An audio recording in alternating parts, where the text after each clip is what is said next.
Good morning, all. I am Vishal Kumar Saktani, Assistant Professor Computer Science, MLB Government College, Nokha.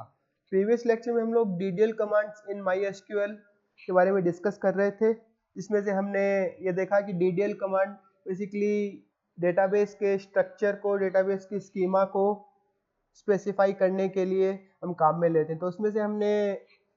Create table, create database, alter, drop, truncate, इन सब command को discuss किया था। तो आज के इस लेक्चर में हम डेटाबेस के अंदर जब हमने डेटाबेस को क्रिएट कर लिया है तो उसके बाद में हम डेटाबेस के अंदर जो भी टेबल्स हमने बनाई है उन टेबल्स में डेटा को कैसे स्टोर करेंगे और उस स्टोर डेटा को हम एक्सेस कैसे करेंगे, तो उसके लिए डीएमएल कमांड्स को डिस्कस करेंगे। तो आज के इस लेक्चर के लिए कंटेंट्स हैं डीएमएल कमांड्स इन MySQL और कुछ उसके जो क्या सिंटैक्स है उन कमांड्स के लिए और कुछ एग्जांपल के साथ उनको लर्न करेंगे। तो स्टार्ट करते हैं डीएमएल कमांड्स इन MySQL के साथ। तो जैसा कि हमने प्रीवियस लेक्चर में भी डिस्कस किया था कि डीएमएल जो है आपका डीएमएल की full form data manipulation language है, जो कि डेटा के मैनिपुलेशन के साथ डील करता है। तो बेसिकली डेटा मैनिपुलेशन का मीनिंग यहाँ पे है कि हम डेटाबेस में जो भी हमने टेबल्स क्रिएट किए उसमें हम डेटा को कैसे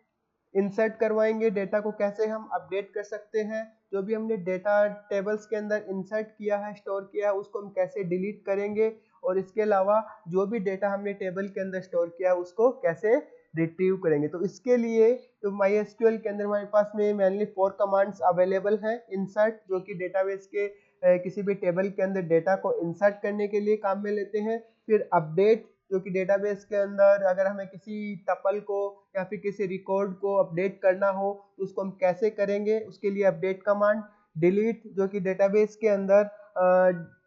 रिकॉर्ड्स को अगर हमें डिलीट करना हो, कि ऑल रिकॉर्ड्स को डिलीट करना हो या फिर किसी पर्टिकुलर रिकॉर्ड को डिलीट करना हो तो उसको हम कैसे करेंगे, उसके लिए हम डिलीट यूज करते हैं। और सेलेक्ट, जो कि आपके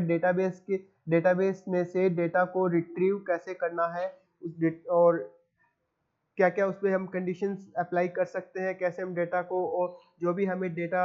रिक्वायर्ड है उसको हम कैसे एक्सेस करेंगे, उसके लिए सेलेक्ट कमांड। अब बात करते हैं इंसर्ट कमांड इन MySQL। तो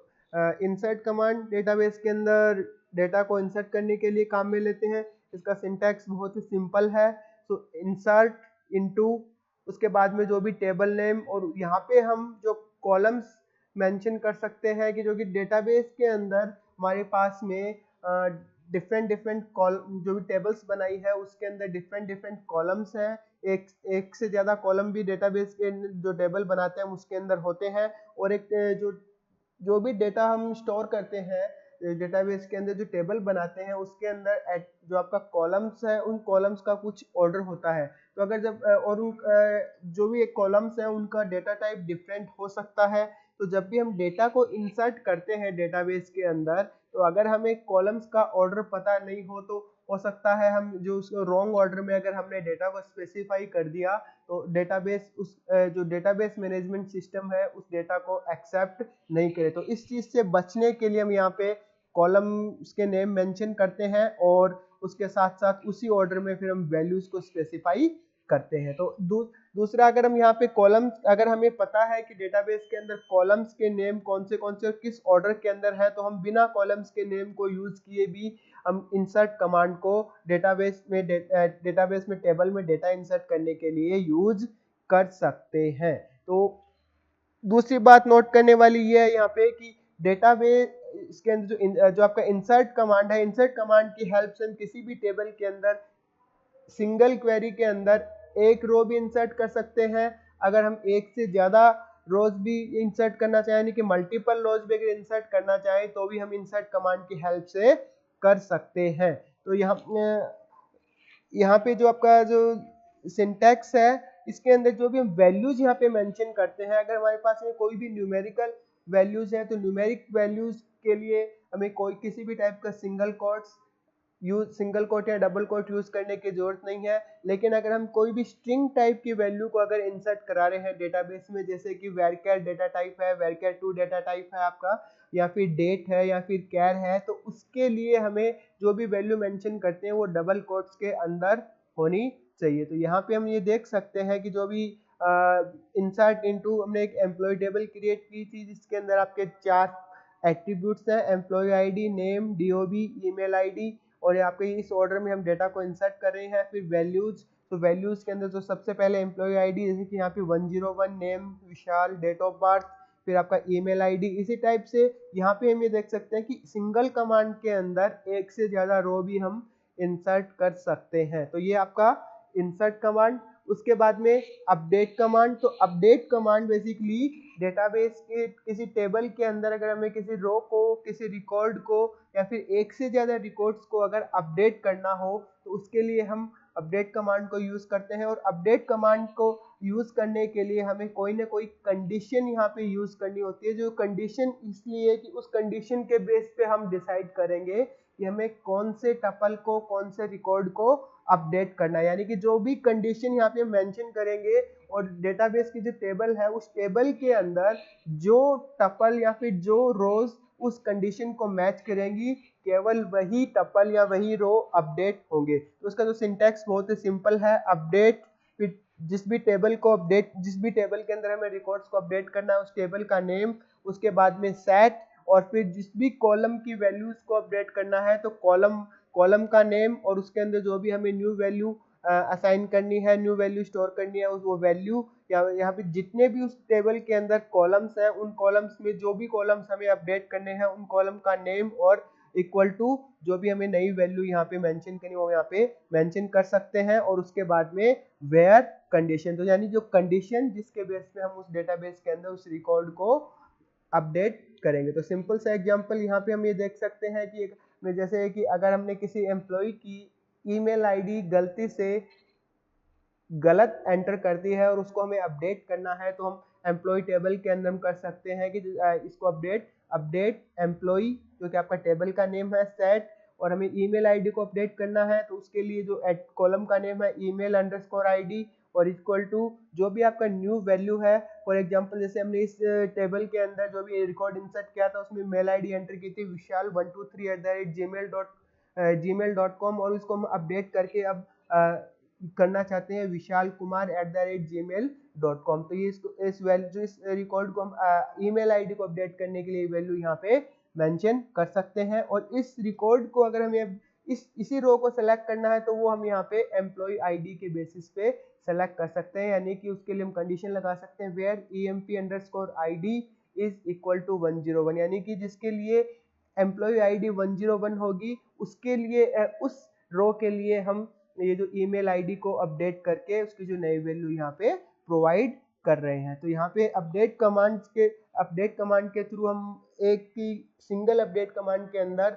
सिंगल रो को भी अपडेट कर सकते हैं और मल्टीपल रोज को भी अपडेट कर सकते हैं। ये डिपेंड करेगा कि कितने रोज उस कंडीशन को मैच करते हैं। अगर सिर्फ एक ही रो उस कंडीशन को मैच करता है तो मैच करते हैं तो उस केस में आपका केवल एक ही रो अपडेट होगी, और अगर मल्टीपल रोज उस कंडीशन को मैच करते हैं तो उस केस में उस अपडेट कमांड की हेल्प से मल्टीपल रोज को भी अपडेट किया जा सकता है। अब बात करते हैं डिलीट कमांड।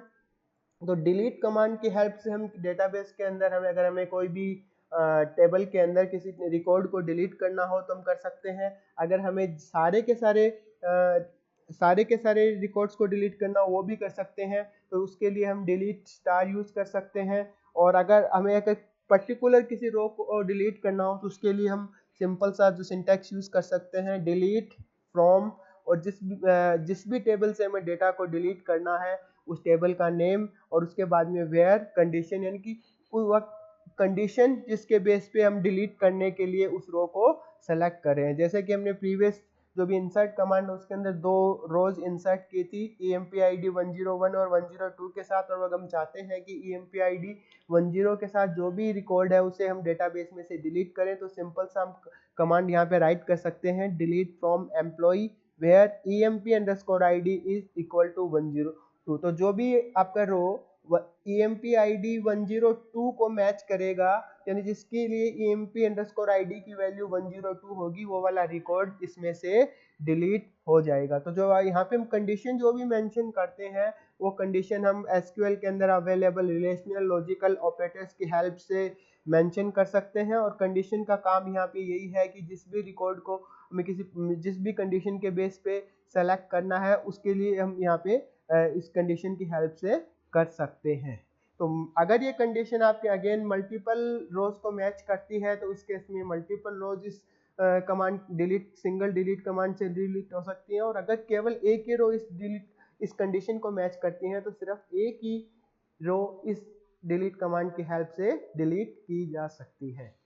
अब बात करते हैं सेलेक्ट कमांड। तो सेलेक्ट कमांड डेटाबेस के अंदर बहुत ही इंपॉर्टेंट है, क्योंकि जब भी हमें डेटाबेस में से हम डेटा को मैनिपुलेट करते हैं, रिक्वायर्ड डेटा को हम एक्सेस करते हैं, तो उसके लिए सेलेक्ट कमांड का यूज होता है। तो सेलेक्ट कमांड बेसिकली डेटाबेस में से डेटा रिट्रीव करने के काम आती है। इसको हम इसके लिए जो दो सिंटैक्स हैं, पहला सिंटैक्स दूसरा सिंटैक्स, वो हम दोनों सिंटैक्स को हम यहाँ पे डिस्कस करेंगे। पहला सिंटैक्स जो यहाँ पे हमें लिखा हुआ है सेलेक्ट स्टार, तो सेलेक्ट स्टार जो आपका पहला सिंटैक्स है, अगर हमें डेटाबेस के अंदर जो भी टेबल है उस टेबल में से जितने भी कॉलम्स हैं उन सभी कॉलम्स को एक्सेस करना हो, सभी कॉलम्स की वैल्यू को हमें अगर रिजल्ट के अंदर जो सारे जितने भी कॉलम्स हैं उन कॉलम्स की वैल्यू चाहिए किसी भी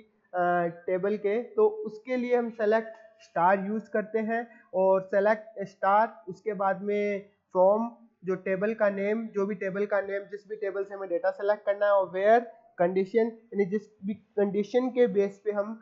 उस टेबल के अंदर रोज को सेलेक्ट करना चाहते हैं तो वो कंडीशन यहाँ पे मेंशन करेंगे। तो दूसरा सिंटैक्स है वो ये कहता है कि अगर हमें डेटाबेस में से फॉर एग्जांपल हमारे पास में टेबल के अंदर 5 कॉलम्स हैं और उन यहाँ पे 4 कॉलम्स हैं, उन 4 कॉलम्स में से हम केवल और केवल 2 कॉलम्स को एक्सेस करना चाहते हैं, तो यहाँ पे हम उन जिन भी कॉलम्स को हमें एक्सेस करना है, जिन भी कॉलम्स को हमें रिट्रीव करना है, उन कॉलम्स का नेम हम यहाँ पे मेंशन कर सकते हैं। स्टार की जगह पे हम यहाँ पे उन कॉलम्स का नेम मेंशन करेंगे। फिर आपका वही बाकी सिंटैक्स इसके लिए सेम है, फ्रॉम जिस भी टेबल से हमें डेटा सेलेक्ट करना है, वेयर और जो कंडीशन जिसके बेस पे हमें डेटा को जो आपका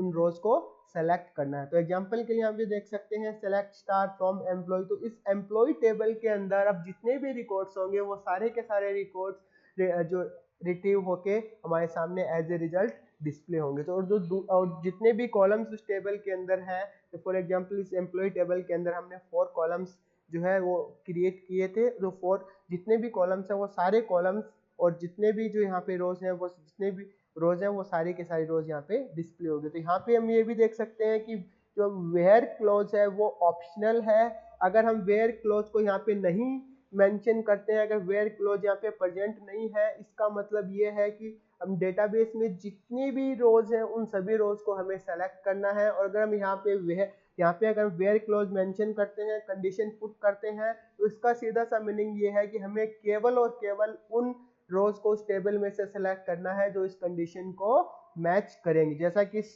सेकंड एग्जांपल के अंदर हम देख सकते हैं कि हमें उन एम्प्लॉइज के नेम और डीओबी चाहिए जिनकी सैलरी 50,000 से ज्यादा है। तो हम यहाँ पे सिंपल सा एक कमांड राइट कर सकते हैं, नेम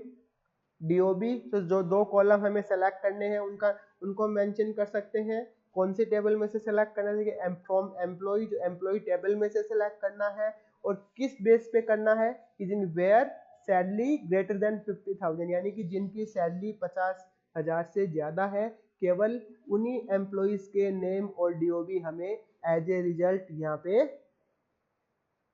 दिखाई देंगे। तो यहाँ पे हम देख सकते हैं कि जो सेलेक्ट स्टार जो कि सारे कॉलम्स को किसी टेबल के अंदर जितने भी कॉलम्स हैं उन सभी कॉलम्स को रिट्रीव करता है, जबकि सेलेक्ट कॉलम 1 कॉलम 2 ये सिर्फ और सिर्फ स्पेसिफाइड जो कॉलम है उन्हीं को रिट्रीव करेगा। जो वेयर क्लॉज वो आपका ऑप्शनल है, अगर क्वेरी के अंदर प्रेजेंट होता है तो जो वही रोज सेलेक्ट होंगी जो उस कंडीशन को मैच करती हैं। अगर वेयर क्लॉज एब्सेंट है तो जितने भी उसके अंदर रोज है उस क्वेरी के उस टेबल के अंदर वो सारी के सारी रोज सेलेक्ट होंगी। और जो कॉलम्स की बात है तो जितने कॉलम कौन से सेलेक्ट होंगे ये डिपेंड करेगा कि हम सेलेक्ट स्टार यूज कर रहे हैं या फिर सेलेक्ट पर्टिकुलर कॉलम्स हम यहाँ पे यूज कर रहे हैं। दूसरी इंपॉर्टेंट बात सेलेक्ट कमांड के लिए नोट करने वाली ये है कि सेलेक्ट कमांड ऑटोमेटिकली या फिर बाय डिफॉल्ट डुप्लीकेट टपल्स या रोज को रिजल्ट में से रिमूव नहीं करता है। अगर हमें अगर हमें रिजल्ट के अंदर डुप्लीकेट टपल्स या रोज नहीं चाहिए तो उसके लिए हमें सेलेक्ट कमांड के साथ डिस्टिंक्ट कीवर्ड को यूज करना पड़ता है। तो डिस्टिंक्ट कीवर्ड को यूज करें, जो सिंपल सा सिंटैक्स है वो आपका select distinct star from table name. तो यहाँ पे सिंपल सा हम यहाँ पे देख सकते हैं कि जो आपका सेलेक्ट स्टार या फिर सेलेक्ट जो भी हमें कॉलम्स सेलेक्ट करने हैं उनके बीच में हम डिस्टिंक्ट कीवर्ड को यूज करके जो भी duplicate tuples, possible duplicate tuples result के अंदर हो सकते हैं उन सबको हम यहाँ पे रिमूव कर सकते हैं। तो आज के इस लेक्चर में हम लोगों ने डिस्कस किया डीएमएल कमांड्स क्या होती हैं, और डीएमएल कमांड जैसे कि आपका इंसर्ट, अपडेट, डिलीट, सेलेक्ट, इनके लिए सिंटैक्स क्या होता है, इनको हम कैसे डेटाबेस के अंदर यूज कर सकते हैं, कैसे डेटाबेस के अंदर टेबल के अंदर डेटा इंसर्ट करने के लिए, डेटा को अपडेट करने के लिए, डेटा को डिलीट करने के लिए और डेटा को रिट्रीव करने के लिए यूज करते हैं। Thank you.